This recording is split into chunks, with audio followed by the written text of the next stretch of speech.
Non, non, dans l'autre sens, comme ça, c'est pas pratique. Ah, Salut les loulous. Aujourd'hui, on va voir comment on trouve l'équation d'un cercle quand on connaît le centre et le rayon de ce cercle. C'est qu'on est en géométrie analytique et on va chercher une formule avec des x, des y, des choses comme ça qui me dira s'il y a un point M de coordonnées x, y est sur le cercle ou pas. On va faire ça sur un exemple. Je prends le cercle de centre A de coordonnées 2, 5 et de rayon 3 et je vais essayer de trouver son équation. Tiens, hop, mets-toi là. Mais qu'est-ce qu'elle a cette bouteille de shampoing? N'importe quoi, alors c'est un bazar ici. Donc, qu'est-ce qui caractérise le cercle de centre A et de rayon 3? Les points qui sont sur le cercle centre A et de rayon 3, ils sont tous à une distance de 3 par rapport au centre. M est sur le cercle si AM égale 3, le rayon. Ok? Et bien c'est ça qu'on va écrire. Vous connaissez la formule qui permet de calculer une longueur dans un repère orthonormé.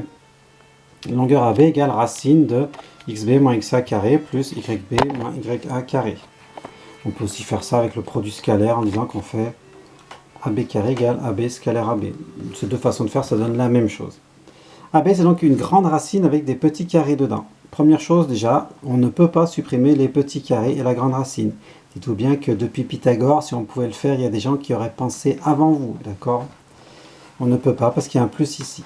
Donc, comme c'est pas très pratique d'avoir une grande racine comme ça, qu'est-ce qu'on va faire? Qu'est-ce qui fait partir une racine? De la mettre au carré.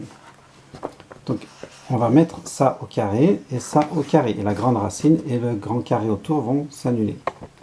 Alors, j'applique cette formule-là avec mon point M de coordonnées x, y et mon point A de coordonnées 2, 5. C'était mon exemple, hein. Le centre c'était 2, 5.